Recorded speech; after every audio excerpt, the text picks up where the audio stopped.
What is going on, everybody? Welcome to Shoot the Gap, the IDP Fantasy Football podcast here at Fantasy and Frames.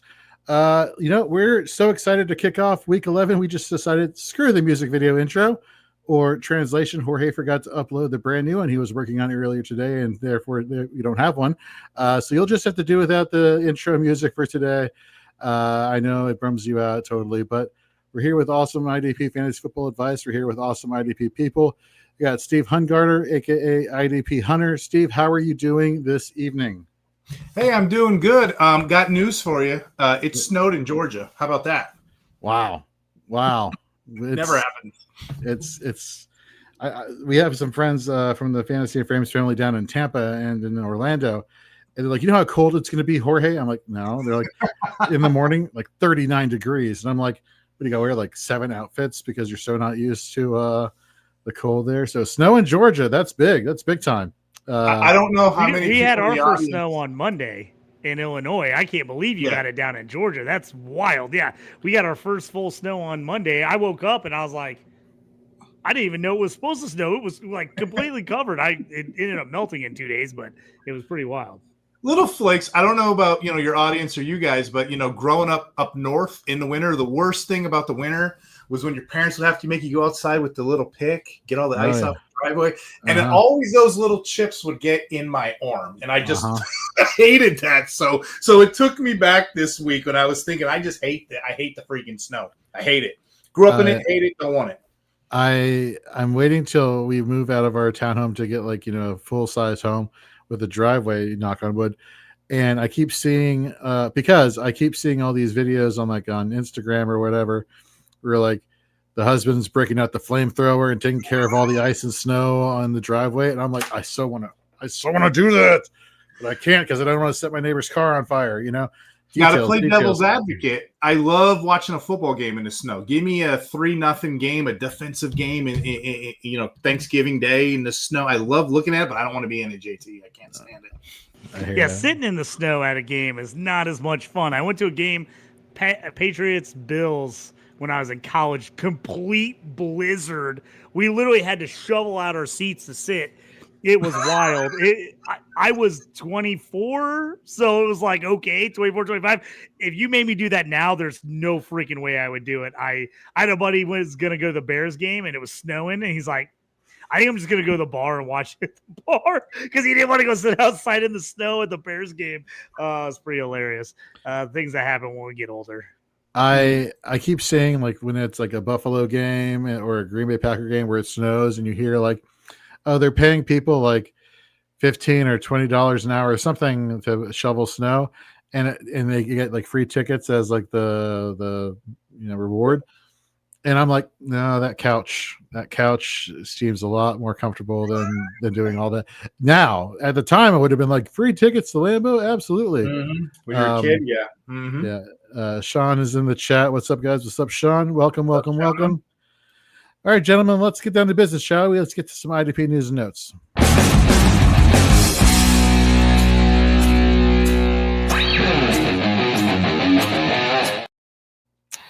So last week we talked about how Jalen Phillips was traded to the Philadelphia Eagles and was going to play opposite Jalix Hunt. We were talking about how Jahad Campbell was projected to move back inside. And, JT, I think it's fair to say, and Steve, I'm sure you could agree, new player, new team, shouldn't expect too much week one. And then you saw what happened with, the pressures applied, the stats applied by both Jalen Phillips and Jalix Hunt. And it wasn't until like, I want to say yesterday afternoon, where I'm like, where the hell did that come from? And then I finally remembered, oh, wait, that's right.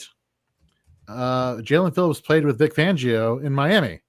That's where the familiarity came from. That's probably why they wanted to go get him in a trade, because he knew exactly the type of player.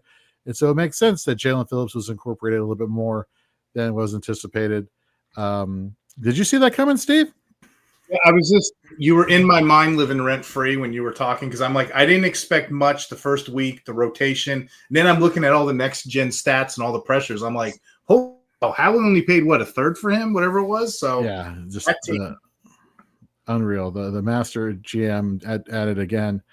In other news and notes, we got a few here. Alex Singleton. Apparently a report came out that he released a couple days ago, or it was yesterday, where he had like a tumor mass that he had to get surgically removed, and he actually had it removed the day after Thursday Night Football. So last Friday, after the game, he went in for surgery, out for the foreseeable future. Wishing him a speedy recovery. They think it may be a cancerous tumor, so there's a lot of you don't mess around with cancer. So wishing him a healthy and speedy recovery.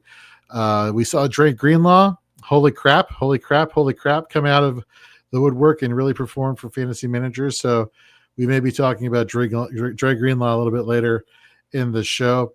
Ernest Jones, according to Mike McDonald a few hours ago in Seattle, his knee is looking a lot better.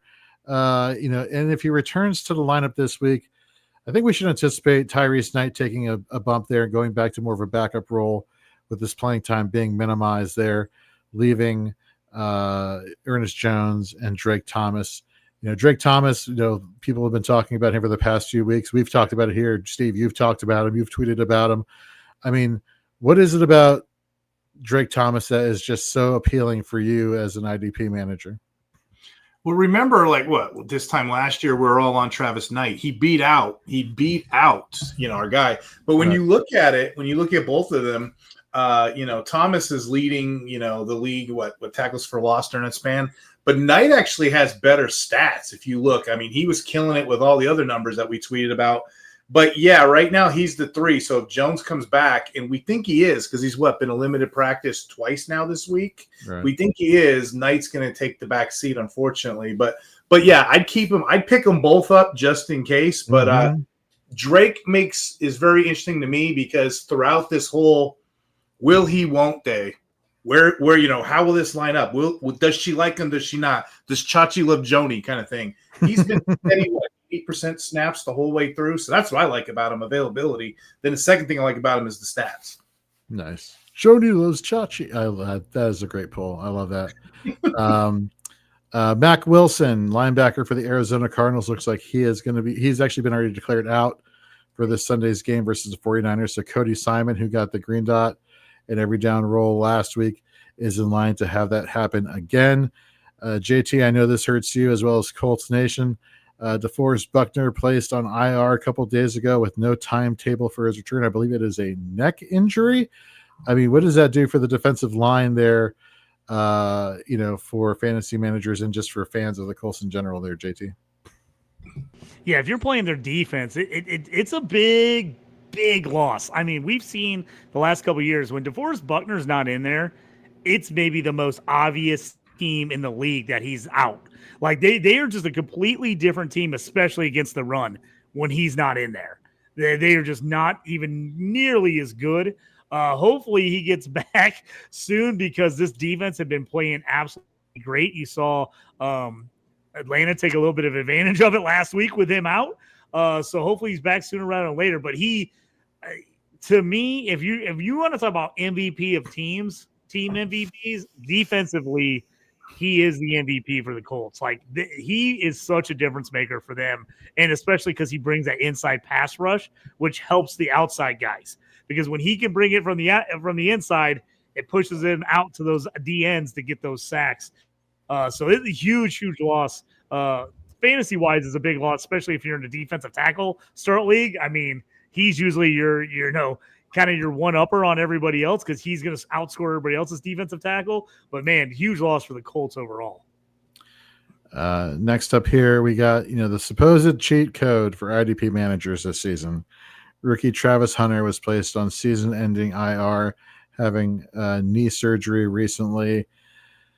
I mean, for Dynasty, for people who in rookie drafts want it, who are in offense and IDP leagues, combo leagues, it sucks, but you're not hurting over the long term. We don't think, right? We didn't actually see that come to fruition, him being this amazing cheat code. Maybe in year 2, they figure something out. For redraft, for those who are begging for that, or for those in the Scott Fishbowl who are hoping for the IDP, the Travis Hunter rule to go into effect and help you out, that did not help you out too much. So That sucks. Took him there. in the third round. Brutal. Yeah, killing me at Scott Fishbowl. So my wife is already clinched Scott Fishbowl. We're in the same division. She's already clinched it. I am still struggling to get to the playoffs. I lost both the league median and my game last week. I'm at 11 wins. I just need 2 more to get to 13 to get into the playoffs. But needless to say, I'm hearing it from her every single week. She gets another victory. So. I lost the median and the head-to-head by like a couple points last week, and it was my big bounce back week to get me to like 500, a little over 500. Now I think I'm in trouble because now I think I'm like 8-12, where it would have got me to 10-10 if I could have gotten last week. But it's been brutal for me in Scott Fishbowl this year. I still top 3 in Warrior Bowl scoring right now, so I'm doing much better in Warrior Bowl, but Scott Fishbowl I'm struggling. All right, and then finally, Jalen Petrie remains in the concussion protocol and could be forced to miss back-to-back games this week. So yeah, it's a little bit of news going on here in the IDP circles, but fortunately, we don't have to deal with too much on buys as the Saints and Colts. I believe there are only 2 teams on buy this week, so that is definitely helpful. But we still got some plays and fades to talk about. However, we know, Steve, you got a big show coming up here with Bogman from Fantasy Pros, so we want to make sure that people are going to be watching your show. 10 o'clock Eastern. So we're going to do things in reverse order. I'm sorry, what was that, Steve? 10:15 the show's going on the IDP Center YouTube, where you can type in IDP Hunter Podcast. We're on Apple, Spotify, iHeartRadio, and YouTube as well. Awesome. Fantastic. Definitely, folks, check out his show. Him and Jamie, they do a fantastic job, and they come on right after us. So you get the best of both worlds. And that being the case, let's just jump into a segment we normally wait for the end of the show because Steve's got a good one. Let's get into Sack Lunch.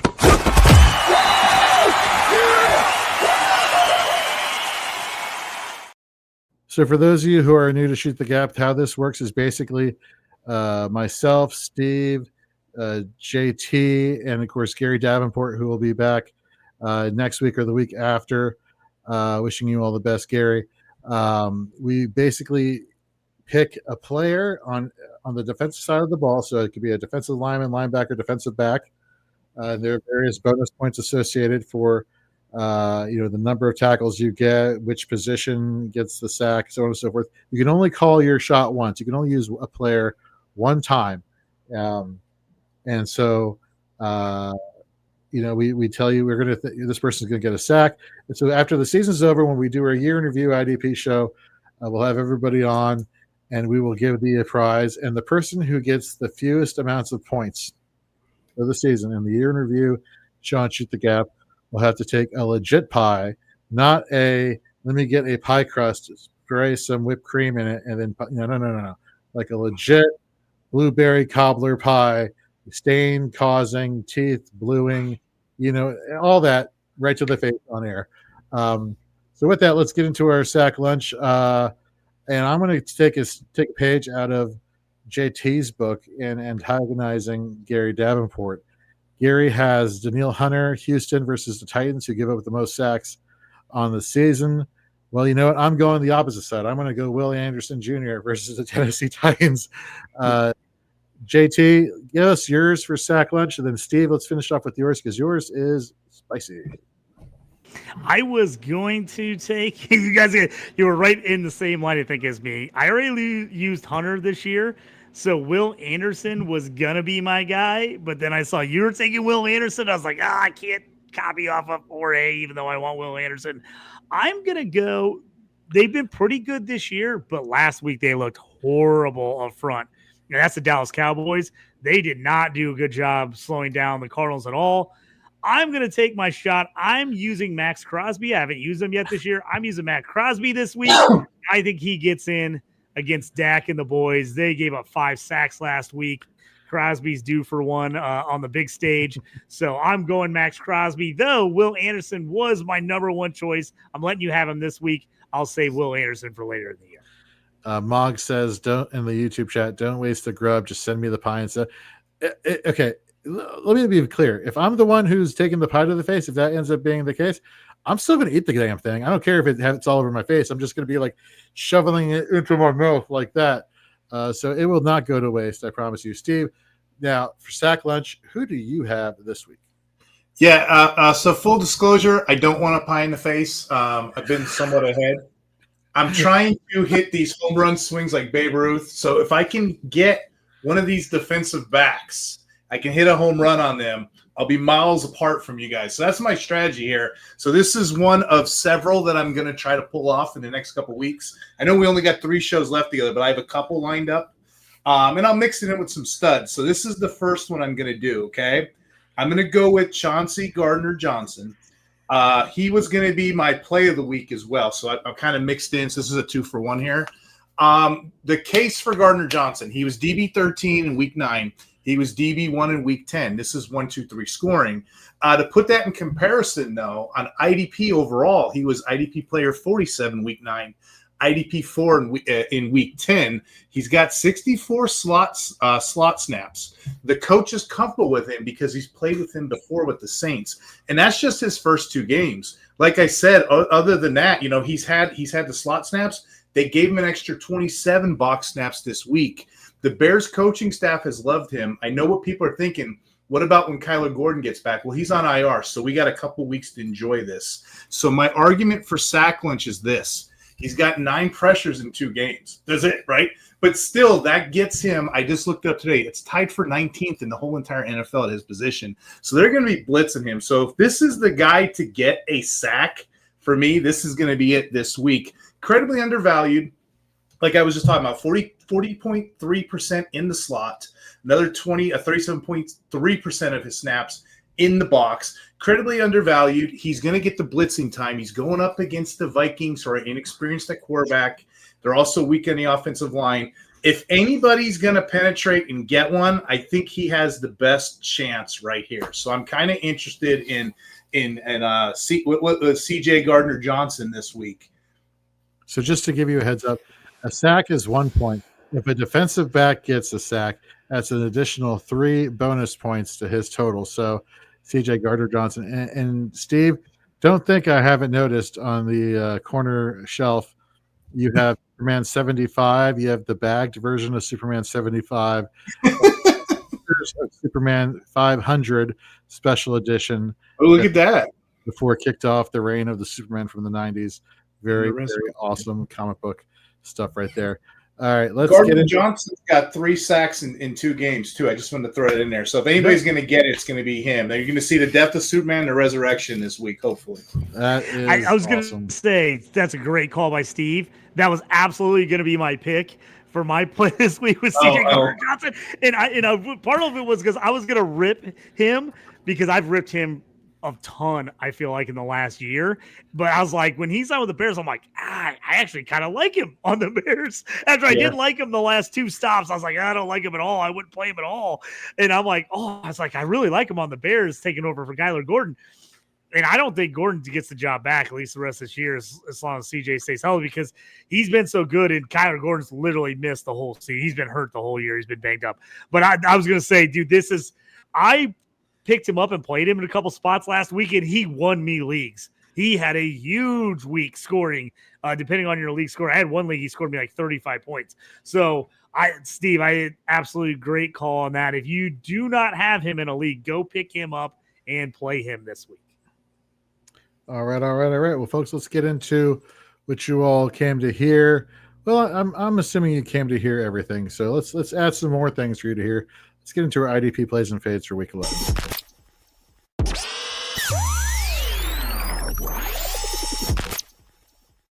Steve, you're going to be first up at bat using a baseball analogy for a IDP Fantasy Football show. Great job, Jorge. Not really. Let's talk about some defensive linemen a defensive lineman play that you are excited about this week. Right. I'm going to go deep like we have been. For the plays, I like to go deep. For the fades, I like to go like, what's Fantasy Pros thinking? Why is this guy here? So this is DL56 on Fantasy Pros. Draymond Jones. Draymond Jones is on a heater right now. He's got 4.5 sacks in the last 5 games. The story here is he got traded to the Ravens for a 5th-round pick. So expect him to go instantly. He's starting, 60% of snaps, which is what I like. It's like that analogy to Three Bears. Who's been sleeping in my bed? I don't know. It's Draymond Jones, right? Not too much, not too light. 60% is usually that sweet spot with defensive linemen. I like him. He's ready to explode because the Ravens need him. And check this out, guys. Listen to the matchups the next couple weeks. He's got the Browns this week. He's got the Jets next week, the Bengals, the Steelers, followed by the Bengals again. I don't think anyone is talking him enough right now. Draymond Jones, DL56, you could probably pick him up in several leagues. I love that pick. One of the things I liked about Draymond Jones when he was with the Titans was that here you have a converted interior defensive lineman to outside edge rusher this past off season, and he's just been tearing it up. And for the Titans, he had a great schedule, but now he goes to Baltimore, and you just listed the teams that he'll be facing. Poor offensive lines. He's going to be the alpha along that defensive line for Baltimore. So love that call right there. Let me give you my play at defensive lineman. DL 39. It's been 2 games. I don't care. I'm sold. Jalen Walker versus the Carolina Panthers. Rookie here of the Atlanta Falcons, Jalen Walker, has played at least 65% of snaps over the past 2 games, exclusively at the line of scrimmage. Now, for those of you, he's technically an outside linebacker, and he's on various fantasy platforms. He has that dual DLLB designation. He had played some off-ball in college as well as played edge, but he's been playing exclusively at the edge position, which is fantastic. At least you know where he's going to be playing, but he does have some tackle prowess, which will help you establish that fantasy floor, which is something that I've been really hammering home in articles and here on Shoot the Gap, like giving a defensive lineman who has a good high fantasy floor, aka a tackle floor, and then they get the impact plays on top of that. Well, Walker's doing it all. The past couple of games, he's had literally in 2 games, he's had 3 sacks with 7 tackles in each of those games, both having more solo to assists than by a wide margin. He's second. He's tied for second in solo tackles in back-to-back weeks amongst all edge rushers. He's averaged 15.6% pressure rate using Fantasy Pros IDP scoring. He's scored over 20-plus points in back-to-back weeks. And then versus the Panthers this week, he'll be taking on a team that is allowing the 7th most fantasy points to the defensive line / edge position since week 7. Wheels up for Jalen Walker. It's so refreshing, and I'm sure all the Falcons fans out there who've been waiting for a pass rush to finally emerge in Atlanta finally hit home. JT, who is your play at defensive line? So both great calls. I love Walker. He was one of my guys that's on my high side this week. I'm going to go a little more of a gut play. The stats aren't totally backing me up because it's a tough matchup this week, but I like it. And I like George Karlaftis from Kansas City, the Chiefs. He's got 5 sacks this season. He's got 8 tackles, 1.5 sacks in the last 2 games, coming off a bye week. They go to Denver. Now, Denver's been really good. So this is where it's a little bit iffy. Denver's been really good against the pass, but this typically is, this is a huge rivalry. Denver KC.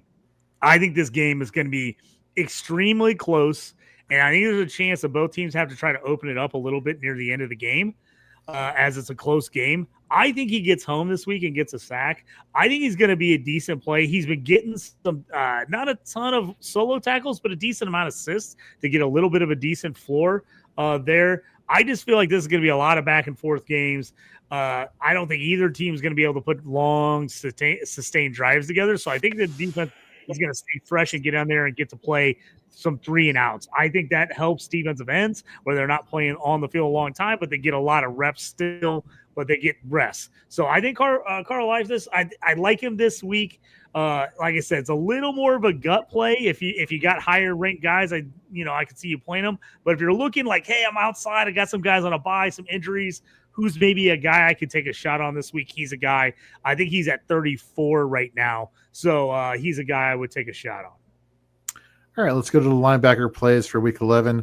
And again, Steve, let's start off with you. Hey, Jorge, do you want to let's as we're getting to linebackers before we jump to linebackers, we got a linebacker question. Oh, okay, yeah, let's go for Malcolm, let's pick 3: Devin White, Cedric Gray, and Bethune. Out of those 3, which are actually, he says pick 3. I think he means he says Devin White, Cedric Gray, Edmonds, and Bethune. So I think he's thinking 3 of those 4 guys. Excuse me, I read that wrong. I just to start it off, I'm on Gray. Bethune, Edmonds, maybe. I'm not loving Devin White. What do you think, Steve? Where are you going on this one? For this week, that's a tricky. Well, not really. Devin White's outside tier 1. He's got a matchup against the Cowboys, and then what was the other one? Devin White, Cedric Gray, who I love. Bethune for the Niners, and then Edmonds for. I'm guessing that's Edmonds for the Bears.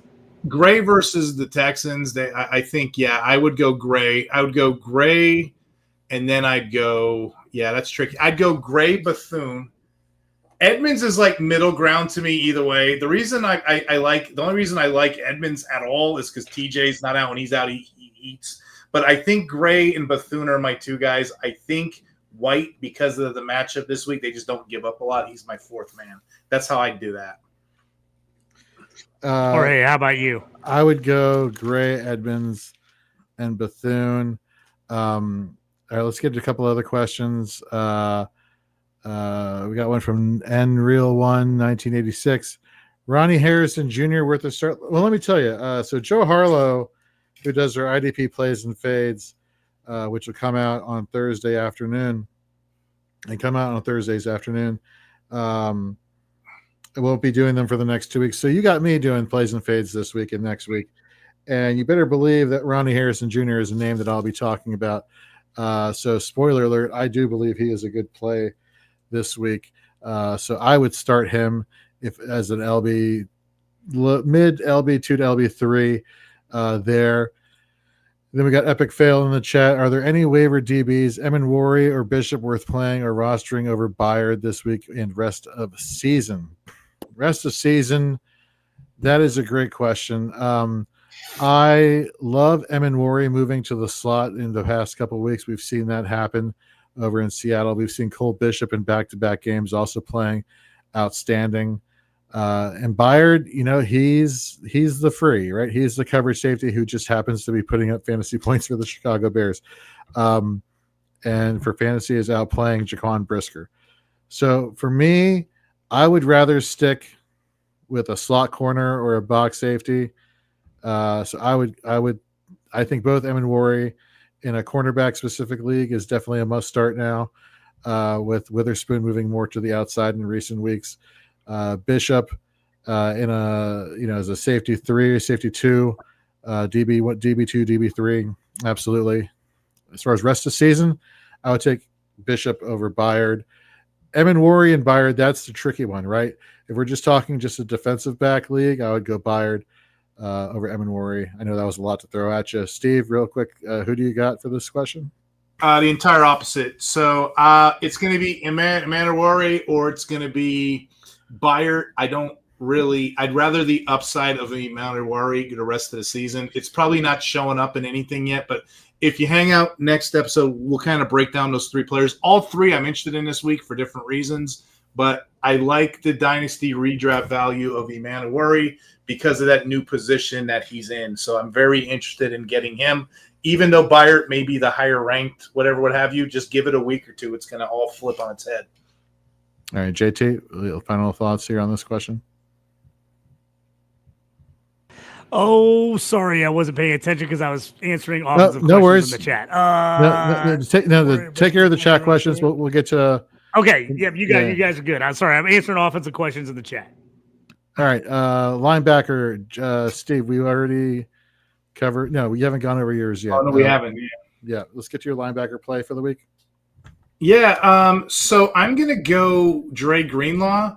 And what's funny is, Fantasy Pros got him buried this week. If you look at it, but he's all the way down to LB 45. And, also as a waiver pickup, he's only owned in 15% of leagues. And I was like, how the hell is this possible? Well, I'll tell you, he's been injury prone and suspended, right? People just don't trust him. And to your intro of this episode, even despite the limited play, he hasn't been that bad. I mean, he's had 13 tackles, a sack, and forced fumble in those two games. And, that's the numbers that we care about, the volume there. So, he's moving into that LB1 role now because of the news with Alex Singleton. And then Justin Sternard is probably going to get picked up as an LB2 role. So that may be somebody in like the deeper leagues. But I would take advantage of this low scoring, this low roster percentage while no one's paying attention to it. Love it. I'm going to go next. I actually am becoming a fan of Demetrius Flanagan-Fowles, linebacker for the New York Giants, LB51. Micah McFadden, IR. Darius Muasau, IR. And Flanagan-Fowles has been, he's been the next guy up for Green Bay next to Bobby Okereke. Week 9 playing 69% of snaps, defensive snaps. Week 10 jumping up to 78%. Has had, a modest tackle efficiency of 12.2% during that time. He's had more solo to assist. One of the things that may scare fantasy managers off is the fact that he hasn't really been giving you a 3-down role. It's been Bobby Okereke that has been playing a majority of the snaps, obviously green dot wearer there for the New York Giants. But what I really like about Demetrius Flanagan-Fowles is he's got to come up with a shorter. Can I just call him DFF from now on? We all know who I'm talking about. DFF is the way to go. DFF. What I like about DFF is that the Giants are taking on Green Bay, which is allowing the 10th most fantasy points per game average to the linebacker position. Okereke, I already see him as a high LB2 this week in this matchup, and then I could see Flanagan-Fowles being a low LB2. He finished as an LB2 this past week via Fantasy Pros IDP scoring, so I definitely think with the quality of the matchup he'll be going against Green Bay, that he is definitely in line to give you a good fill-in for that, especially those who we're looking for, who've been dealing with the Jermaine Pratts, who've been dealing with the Pete Werners. Those are the guys that, maybe have been your second or third linebackers that you're like, man, I want to move off of them anyhow. Definitely can't play them this week because they're on bye. This would be a good situation and a good player to pick up and to use on your teams this week. JT, who's the linebacker for your play? So he's finally working his way back in. That's Nakobe Dean. 45% snap share, week 7, his first game back, up to 63 in week 8. Had the bye week, was up to 65%. And last week against Green Bay, 6 solo tackles, 1 assist, and a sack. Good for LB number 6 in Fantasy Pro scoring. I think that continues to move up. I know they like Jahad Campbell, but I think Dean continues to work his way back into that role there next to Zach Bond. So it's not perfect yet, as the snap share is still not as high as we'd like to see it, but I think it's going to continue to go up. They're playing Detroit this week. We know they like to run the ball. They know they like to get Gibbs and Monty touches. I think he's going to be in the mix again for a chance for another 7-8 tackle game. So Nakobe Dean is a guy I've been holding on, sitting on all year. I think it's time we can finally start looking at like, okay, he might be trusted to get back in, especially if you're hurting these last couple weeks for the bye weeks and the injuries like I have been. I've been looking for guys to start everywhere. I think I'm getting them back in my lineup. All right, let's get to the defensive back plays for the week. Steve, let's start with you. Yeah, so I already did it. I did the CJ Garner-Johnson. I was a 2-for-1. But since I'm here, I'm going to stand on my soapbox real quick. I wanted to talk about your Fowler's pick. I think that's brilliant.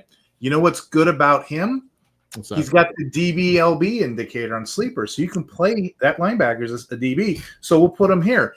And just another thing for the audience, Jorge said it brilliantly. 70% of snaps. We're worried about that, right? 70% of snaps. He's not 100% every down player. LB2 role for a safety, you're going to win a lot of leagues. And to piggyback on that, I think we were in the Kings Classic last year, Jorge. Somebody dropped Josh Metellus because he's not getting the every down role. The dude's a DB playing LB. You could win with that. So that's a perfect threshold percentage. Brilliant play. Put him in your DB. You'll be very satisfied. So that we'll put him as an LB play and an LB DB play as well. Nice. So again, DB29, CJ Gardner Johnson for Steve.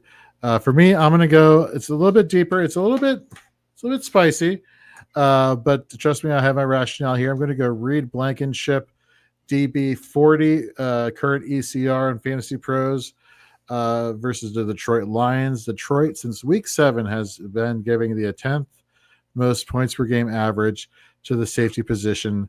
And since week 7, Blankenship has ranked first among all safeties playing against the run per PFF, aka one of the best run defenders since week 7.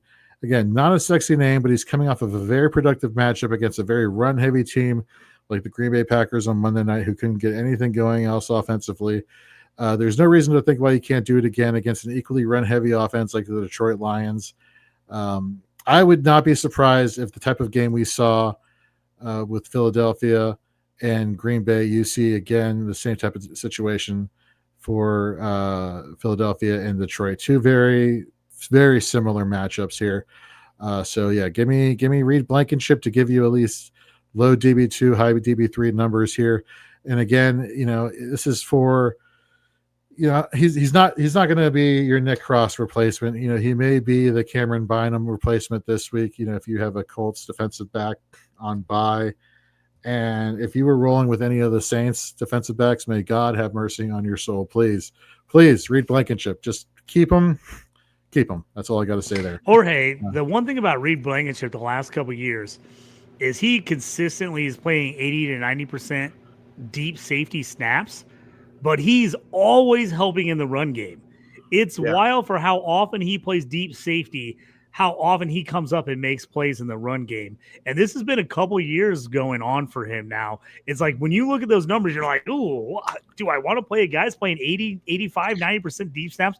But he doesn't necessarily play like he's playing deep all the time. He reads quickly and comes up and helps in the run game a lot. So he's one of those guys. I love the stat you put out there about him against the run, because if you're just looking at snap share and where he's playing, it's pretty deceptive, because it seems like you wouldn't want a guy like that because he's never helping in the run, but he actually is a very good run defender for a defensive back, especially for a guy that typically is playing, not in the box.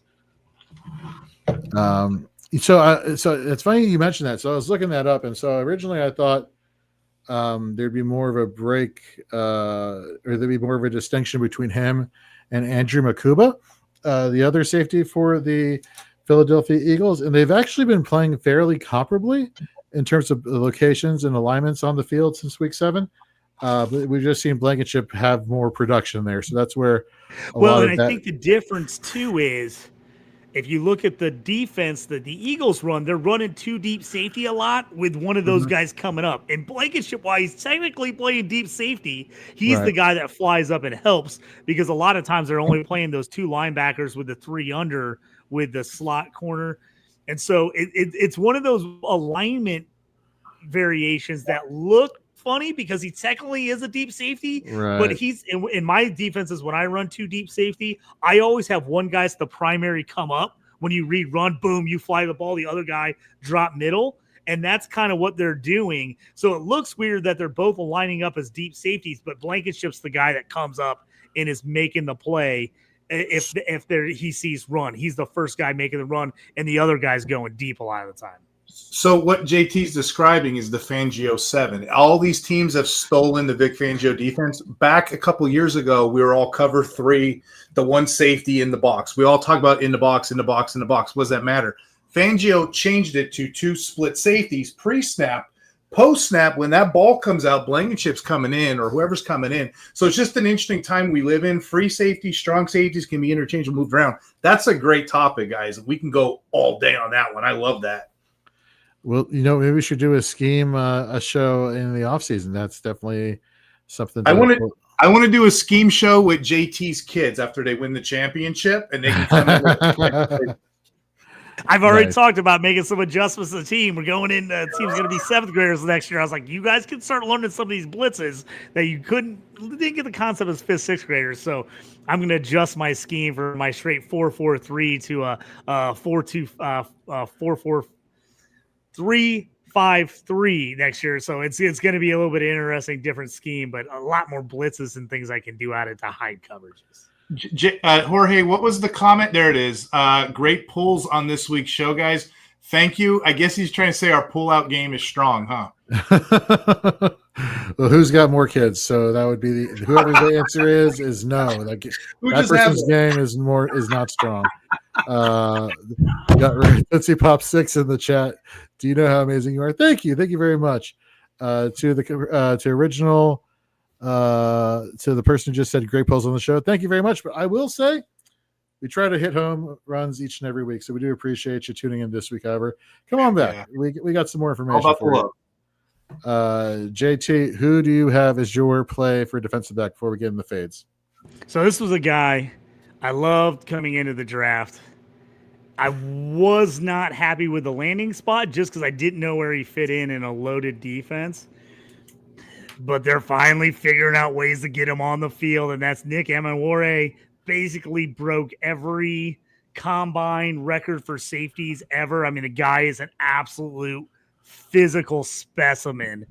You got to get a guy like that on the field. They finally are getting him on the field, and we're seeing it pay dividends. 9 tackles, half a sack, 4 passes defense last week.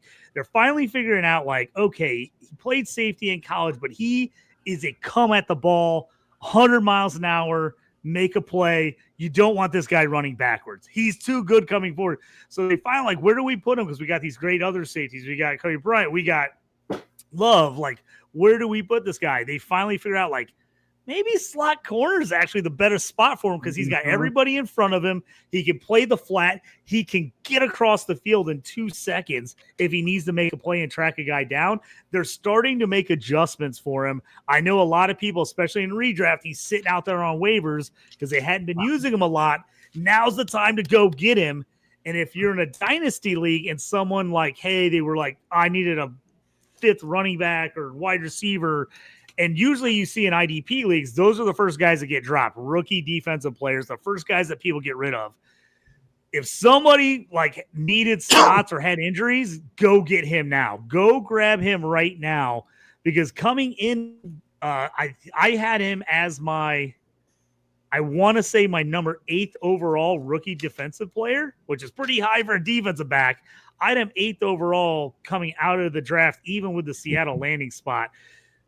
And now they're figuring out a way to use him. It hurts Devin Witherspoon, my boy, because he's now playing more outside. But I think it's smarter because Amenwore is just an elite athlete to play that spot, and Witherspoon can play everywhere. Hurts his IDP fantasy production, but it's still a good spot. He was a shutdown outside corner in college at Illinois. JT, those stats you brought up, the 9 tackles, 4 pass defense, half sack that he had, that is dangerous for a rookie. Here's a fun fact. No other rookie in NFL history has done that. There's only 3 other players that have matched that. Joe Schubert, 2019, Julian Peterson, 2003, Dwayne Washington, 2001. And as you said, he's playing slot, right? He's not a slot little guy. He's a big guy. He's playing that big nickel. Devin Witherspoon, 6'3", 220, who runs a 4.25 40. Crazy. Devin Witherspoon came back this week. That was his role earlier this year. They said, nope, you're going outside. We're going to plug you right in. Excellent call. I like that one better than your original Gardner pick, which I apologize for stealing for you. That was my second. I got Philip in the chat with the donation. Thank you very much, Philip. Always supporting us here at Fantasy and Frames. We definitely appreciate everything you do for us here. So thank you. All right, let's get into our fades for the week. Defensive lineman. Let me just quickly get this one done. Yaya Diaby versus the Buffalo Bills. This is going to be a pro wrestling reference. So those of you who are still watching WWE, this is for you. Much like how John Cena on Monday Night Raw this past Monday stated, he is untouchable in Boston. Josh Allen and the Buffalo Bills have been nearly untouchable to defensive linemen / edge rushers for fantasy purposes since week 7, as Buffalo has allowed the fewest points per game average to the position. The fewest. There are definitely much better matchups to be streamed this week than trying to start somebody who's trying to get a sack on Josh Allen. This guy gets past the first option, his first line. He gets to the linebacking. He has to get safeties. I mean, like, the entire defense needs to be there to stop Josh Allen, and no defensive lineman or edge rusher is going to be able to do so. It hasn't been able to do so effectively. So Yaya Diaby of the Tampa Bay Buccaneers, sorry, but you're a fade for me this week. Steve, who's your fade? So I got some weird fades this week. Maybe not necessarily stats. This is like Tone Loc, Funky Cold Medina stuff here. Nice. I got some weird ones, okay? This guy here, he's not really on Fantasy Pros' radar, but every damn IDP league I'm in, everybody has him. And he's like everybody's cat's meow. Do you remember the beginning of the year, Jorge? Everybody, and I mean everybody, every single league I was in had James Houston for like 3 weeks. That was everybody's waiver pickup, James Houston. Right. He's the most overrated guy. He's been on a 4-week game thing with 0 sacks, zero sacks in 4 games, excuse me. Hasn't eclipsed 33% of snaps all season. He's the most overrated. I'm looking for a metaphor if you can help me out. He's the most overrated wrestler of all time. Let's think maybe Goldberg, maybe. Goldberg was, 70-0, didn't fight anybody. I mean, who do you got? Who's the most overrated player? That's who he is. Whoever you want to go with. That's both comments about the player and the wrestler are very spot on. Very spot on there. JT, who's your fade at defensive line? So, if anybody listened to last week's show, I'm going the complete opposite of what I said last week. So, last week I said, hey, the Chargers are banged up. Got to play all the Steelers guys. Every guy, they're going to get home. They got home to the tune of 5 sacks against the Chargers. This week, you think, okay, JT, sticking with it, right? You're going to take all the Jags players against the Chargers. I'm not. I'm still out on the Jags edge rushers. They are not good. They only got 2 sacks against a porous Texas offensive line with Davis Mills. They only got home twice, and who got home? The 2 interior linemen, not the edge rushers. The inside guys got home. Nothing out of Trayvon Walker, nothing out of Josh Hines. I'm out on both of them. I'm especially out on Trayvon Walker. Ever since coming back from the wrist injury, he's done nothing. 1 tackle last week. His pressure rate was it was not great. 10% pressure rate. I don't like what I'm seeing out of him. He just doesn't look right. The edges are not getting home at all. This should be a get right game if you're Josh Allen Hines and you're Trayvon Walker. But I have to tell you, I don't care what the stats say. I'm watching these guys play. They do not look good. They don't look good at all. I don't want them. I don't trust them right now. I'm sitting both those guys. And this, like I said, should be a plus matchup for their edge rushers, and I still don't like it because I don't like anything that they've done the last couple of weeks. They just not playing well at all this season. All right, Steve, let's get to your linebacker fade for the week. Yeah, believe it or not, again, I got some weird ones this week. I'm saying Quincy Johnson. What? I know he's like everybody's waiver wire pickup also. Williams. Yeah, I'm sorry, Williams. I'm sorry. Whatever. Quincy Williams. He's got the stats. He's got the snaps. We love him. I love him. But it's the drama that is the New York Jets. If you recall 2 weeks ago, we don't like you. We haven't liked you since the preseason. We're not going to play you. They just trade his brother. There's a great tweet I put out. You know, he's talking about he has his faith in God. He just went out there to play his best game. The only reason he got to play is because Kiko got hurt. He was in concussion protocol right before the game. So this week, I'm switching up my rankings a little bit. This week, we got to keep an eye on this to see if the Jets play their shenanigans. I don't know the analogy, hot potato, whatever you want to do. They're playing their musical chairs this week. We got to see if Quincy's even going to play. So for that reason, he's my fade. No other reason, nothing against the player. We're just going to keep him on the bench if I could, just to see how this crap plays out. All right, let me go to my fade here at linebacker. And we were kind of talking about him in a question earlier. ECR, Fantasy Pros ECR has him as a top 12 linebacker. I'm referring to Devin White versus the Dallas Cowboys. I'm not buying it against Dallas. Over the past month, Devin White has ranked as the LB 67 in run defense per PFF. That's not going to cut it.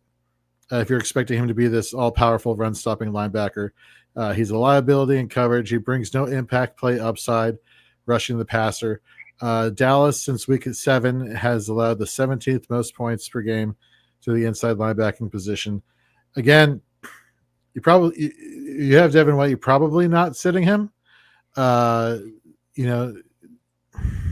you may have better options, but chances are you might not. And I'm not saying necessarily to sit him if that is the situation and just start some rando. I will say if you're expecting what is currently him projected to be a top 12 linebacker, specifically using IDP Fantasy Pros IDP scoring, much like how I mentioned Nick Cross last week, wouldn't finish as a top 12 defensive back using that same scoring. Turned out to be right there. I'm expecting the same type of letdown from Devin White. JT, who is your sit for the week at linebacker? Or fade, excuse me. I feel like I've faded him a bunch this year, which sucks because I really like him as a player, but he's not been good for fantasy purposes, and that's Patrick Queen for the Steelers. Now, depending on your scoring last week, you're like, JT, how are you sitting a guy who had 12 tackles last week? Well, he had 2 solo tackles and kind of looked into 10 assists, which is, I kind of said that the week where I'm like, if he could get a bunch of assists and save you, but that's the only way he's going to do it. First game against Cincy this year, 1 solo tackle, 3 assists. So 4 total tackles with 3 MB assists. He has a total of 5 solo tackles in the last 5 games. From supposed to be your number 1 linebacker. 5 solo tackles in 5 games is insanity to me. It's wild. If you have any better options, you got to take somebody other than Queen. He's not playing well right now. He got off to a fairly good start at the beginning of the year. The snap share is still there. He's still playing 100% of snaps. He's still getting the playing time, but it's not great. It's just not great what he's been doing. I'm just out on him right now. It's the tackle efficiency is not good. It's been bad all year. You literally are counting on, like last week, praying he jumps in on a bunch of tackles that someone else has already made, and he just piles on top and gets a half a tackle or assisted tackle. It's not been great. He wasn't good against Cincy. I'd much rather play Peyton Wilson for the upside and the playmaking ability. Again, hate to say it as a Steelers fan. I like Patrick Queen, but fantasy purposes, I've got a bunch of leagues, and there's almost 4 or 5 guys on my roster that I'm playing over him this week. All right, let's finish up with defensive backs and round out the show. Steve, who's your fade at defensive back? Yeah, like I said, weird show for me as far as who I'm picking here. I'm going to take another good name here. Drew, or you call him Andrew, whatever you want to say. Drew Phillips, the cornerback of the Giants. He's a top pick. He's a top pick in drafts. He's a top corner. He plays 85% of his snaps from that sweet spot, which is the slot. So why am I doing it? Well, when you peel back the onion on this, the last couple weeks, it's not good. He's only gotten 63 total snaps, 29% total snaps, 54 total snaps on the field. He's matchup dependent now, and you can see it in his games when teams don't play 11 personnel. 11 personnel meaning 1 running back, 1 tight end, 3 wide receivers, hence he comes in and plays a slot. So if you got to look at him as boom or bust, matchup dependent week to week now, you can't just put him in. And that's the dangers with cornerbacks usually in general. But he is at the most extreme. It sucks because you had to use such an early draft pick on him. But going this week, this is a little confusing. And I'm quoting Sharp Football Reference here.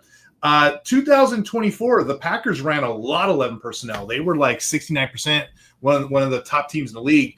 This year, they've scaled it back. They're only like 59.1 right now, which is decent, kind of good mid. But, for this week and the rest of the season, I'm going to kind of – well, I don't own him. But if I did, I would kind of bench him, fade him as matchup dependent. And that's another reason why with DBs, it's probably better to stream them. So you say mid, but did you really mean to say 6'7", maybe? Yeah. We can do it, 6'7". All right, there you go. All right, my fade is Jaquan Brisker. Just when you thought it was okay to take the brisket out of the smoker, like that, nice. JT. Love it. He goes and puts up 3 weeks of fantasy dud performances for IDP managers. And what doesn't get any easier this week as the Bears take on the Vikings, so the 3rd fewest points per game to safeties since week 7. So no Jaquan Brisker again this week. And to round out the show, JT, please give your DB fade for week 11.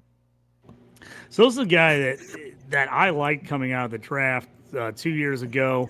I thought he would be a really good fit in Green Bay. They moved him around, tried him a couple different spots. I'm not loving it, and that's Javon Bullard. Originally, you thought he would move into the secondary play safety with Xavier McKinney. McKinney's typically played more deep safety his career, so you thought, all right, Bullard come in. He could kind of play that song safety, box role. They ended up moving him. They ended up putting Evan Williams in that role. So then they moving him to cornerback. Well, it's not really a cornerback. So they're like, okay, we'll play him in the slot. Okay, slots can still be good. He's been averaging about 70 to 80% of his snaps in the box or in the slot. Now, the problem is he's only hitting like 60 to 80% snaps depending on the week to week. So you're just not sure what he's getting all the time. And now you take that and you're a DB. D-line, I can maybe justify it. But a DB, even the fact that he's getting most of the slot snaps, it's not been a super productive role this year for the Green Bay Packers. He started off the year getting a lot more tackles, a lot more involved on defense. He's just slowly losing that playing time and the production over that time. So while I still like the talent, right now, he's a guy that I had on a lot of my taxi squads and had to move him up. He's a guy that I've dropped in a couple of circumstances if I needed some more safety help because he's listed as a safety, not as a cornerback. If he's playing corner, it might help you a little bit. But again, 60, 65, 70% of snaps, it's not enough for a DB. You got to get more production from there. So right now, Javon Bullard, still like the player, but until something changes in that secondary for the Green Bay Packers, he's just a guy I got to avoid. And in all honesty, I'm probably dropping him and picking up someone else, even though I like the overall talent. All right. Just a comment here. We have over in our YouTube chat some of your questions. We've been typing in responses, but for some reason they're not showing up on the YouTube. So Juan Pena, if you're still there, I just told the crew over at Fourth and Frames, which is the next show up here, where they're talking offensive smash and pass plays, that if you resend those questions there on their chat, they will answer them live on air. So apologies. Yeah, sorry, we tried to answer a bunch of those. For some reason, some of them just were not going through. I'm not sure why. So sorry about that, Juan. I answered all your questions, but I saw they were not getting answered. So I apologize about that. Yep. But we'll do our better. We'll make sure to tell YouTube to do better next time. Before we get out of here, any last parting words, Steve? Any last parting words you got for fantasy managers here for IDP? No, that's it. Enjoy this last part of the season because we're going right into the playoffs. And to quote Doc, where we're going, there'll be no roads. Exactly. JT, any parting words before we get out of here? Literally just watched Back to the Future the other day for the first time in a long time. I saw it was on Netflix. I popped that sucker in, watched it.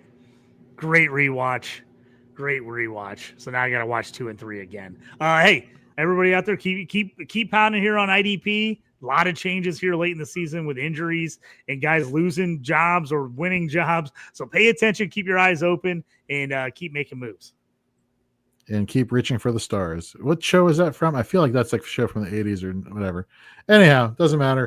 Folks, thank you very much for tuning in to Shoot the Gap. We got Fourth and Frames up next. And, of course, you can check out all of our shows over on YouTube, as well as listening to them in podcast format, wherever it is you listen to podcasts. So for Steve, JT, I'm Jorge. We will see you next